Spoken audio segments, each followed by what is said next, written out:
Sehingga penting uzlah. Tapi ketika Imam Ghazali ngarang kita du'afatil uzlah, gara-gara uzlah gak ono taklimu umat Rasulullah Muhammad sallallahu alaihi wasallam, gak ono syiarul jamaah, gak ada syiaruddin, gak ada syairullah. Wong nak uzlah kabeh iku ora ono kebaikan, ora ono kebenaran, anane maksiatullah.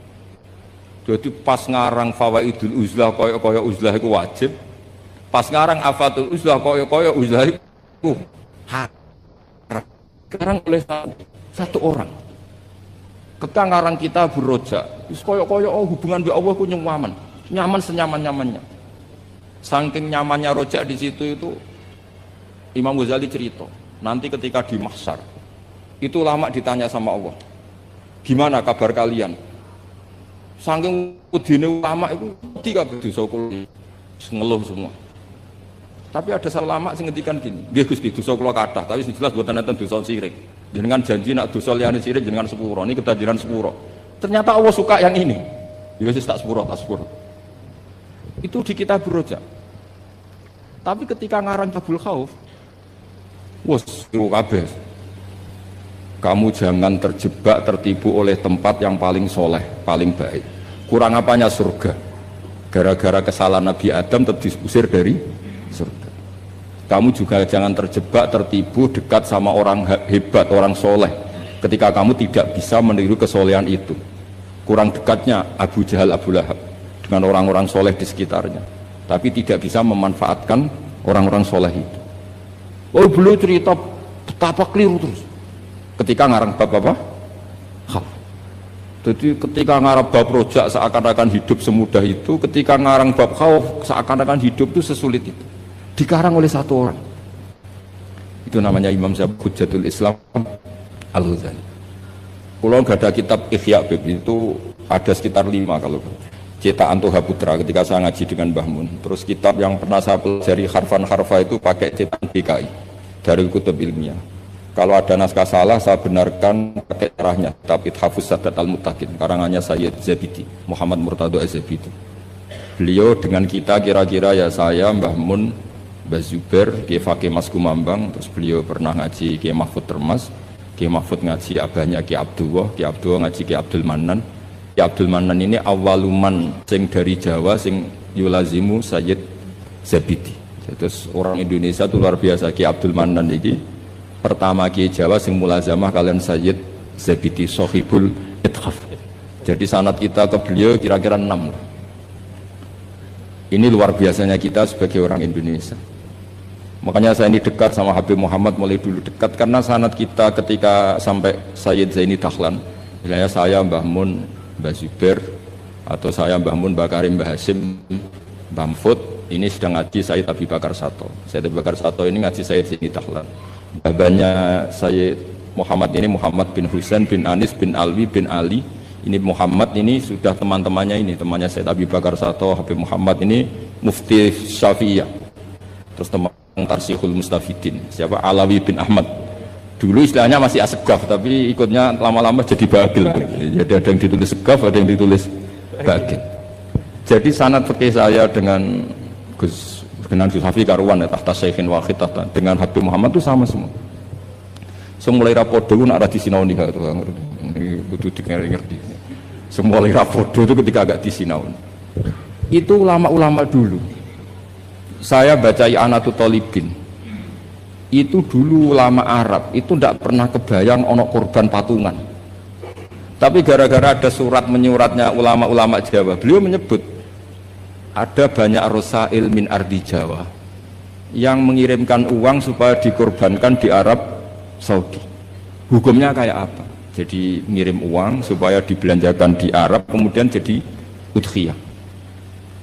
Begitu juga kitab Buhyatul Mustarsyidin itu sudah mengomentari wa amma ardu Batavia. Jadi kayak apa hubungan Indonesia dan Yaman dan Mekah. Habaib-habaib itu dulu temannya itu rata-rata ulama Indonesia. Sehingga banyak Habib Kutub yang zuriyahnya di Indonesia, mulai Sayyid Abdul Qadir Segaf Tuban sampai banyak Habib Muhammad ini, Habib Ali Sohibus Simtiduro, zuriyahnya banyak yang di Solo. Jadi Indonesia ini luar biasa, termasuk ada Habib Muhsin dulu Abdurrahman itu yang ngarang sarah sama Said Muhammad, itu banyak sekali yang ulama kita Palembang baik minal habaib maupun enggak yang akrab sekali dengan ulama-ulama di Mekah diam. Nah ini kembali ke ceritanya Mbah Mun. Ini saya masih pakai bahasa aslinya Mbah Mun. Mbah Mun pernah ngendikan gini,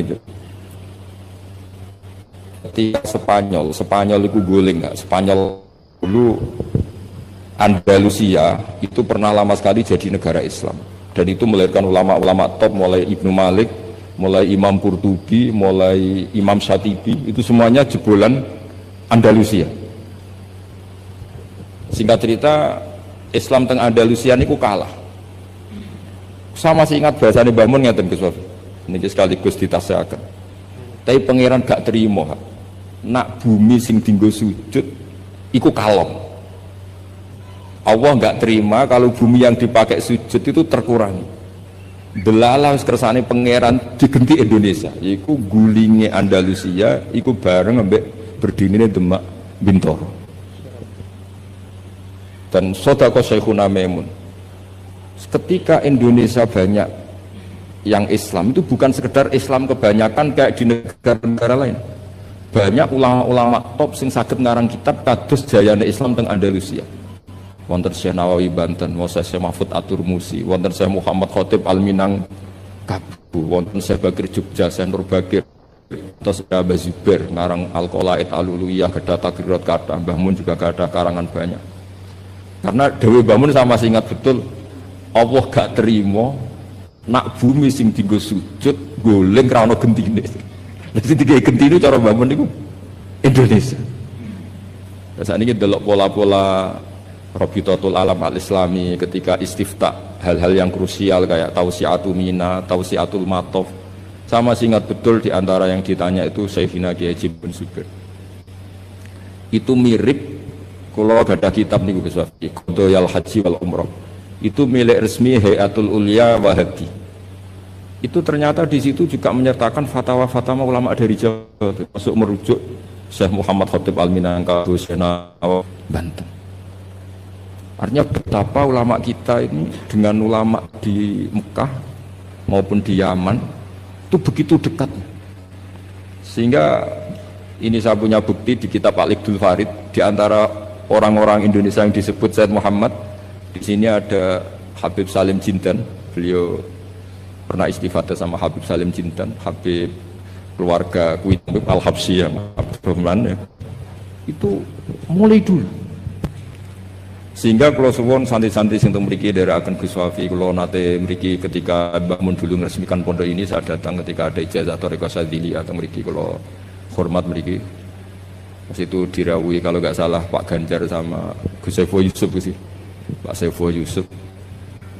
Yai cerita madhab nopo Syadziliyah, saya masih ingat pernah didhawuhi Yai, hak Wafi iku bejo mergo genteni Mbah Rozak dhisik sing gawa Syadziliyah ning kawasan Solo iku Mbah Rozak.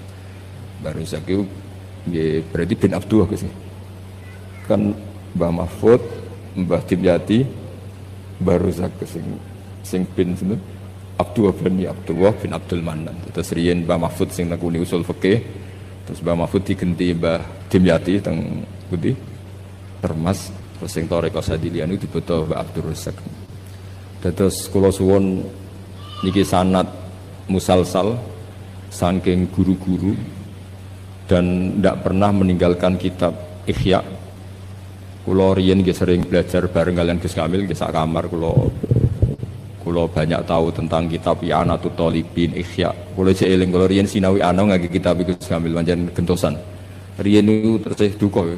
Duka saking susah urip terus pundi kitab gentenan dhisik. Di kula niku eling kula niku ngangge kitab mengke dienggo Gus Sofur, kadang Gus Kamil damel kitab mengke kula damel. Mbok saking malese tuku ra duwe dhuwit. Mbok saking belinge wong anggaran go tuku kitab go liyane niku mboten. Sing jelas udzon niku haram. Dadi ngoten mawon dadi serasa dijerok-jerok, sing jelas udzon niku haram. Meskipun resiko husnudzon kadang ya bodoh, karwan akal kudu husnudzoni gitu.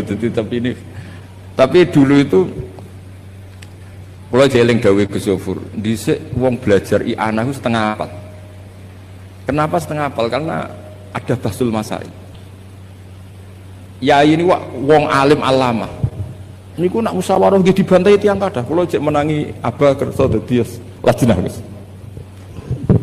Karena ya ini dia cerdas tenan, tapi kadang-kadang cerdasnya wong dikalahno ambek selera. Kula cek eling debat. Sampeyan ndak harus ikut mazhab ini ya. Kepiting cara sampean halal wa haram, umume wong. Haram kan apa ya halal? Polling ndak usah benar apa salah, polling saja. Halal apa haram? Umum. Halal kan?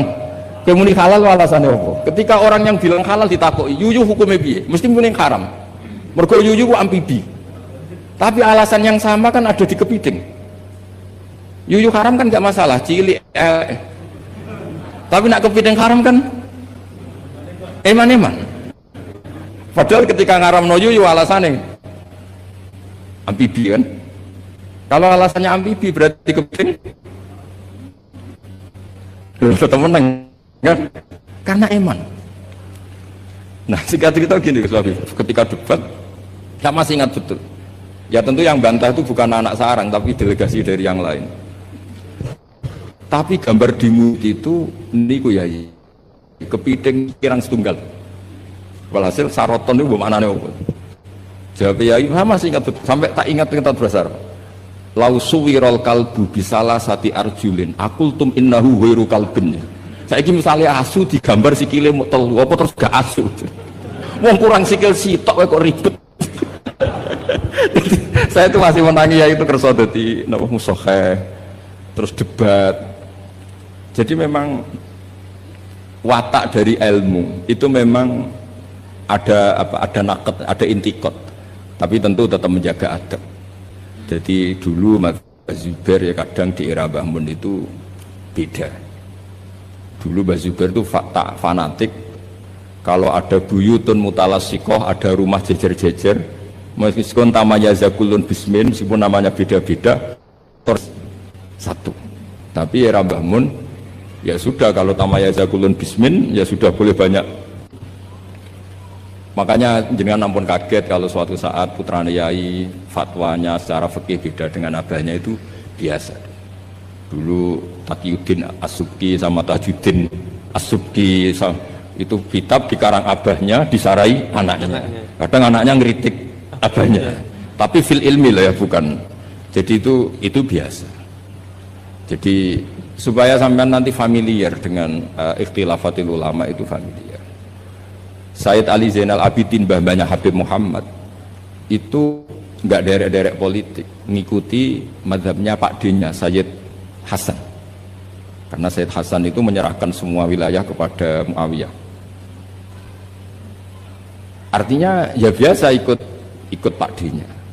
Tapi beberapa orang Hasani itu ingin negara ini harus dipimpin orang soleh, sehingga Al-Adarisa yang dibangga-banggakan Mbah Mun itu mimpin Maroko.